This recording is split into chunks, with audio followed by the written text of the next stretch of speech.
Вот такая вот печь.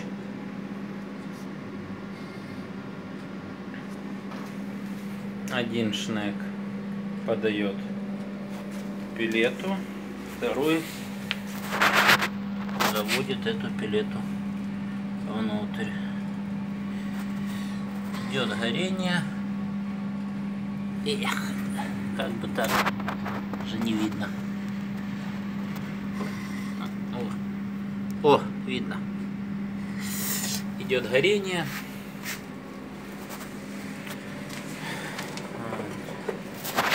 Что у нас сейчас тут? Показывай. То есть температура выходящего воздуха с печи 58. Температура дымовых газов 103. Работает регулирование благодаря дымососу.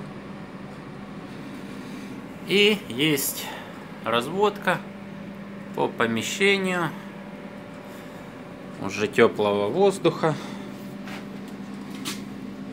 Тут у нас уплотнитель и пилета. Пилета, как видно,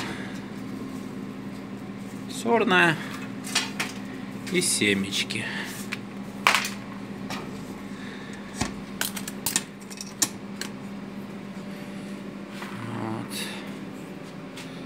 Вот такая вот печечка.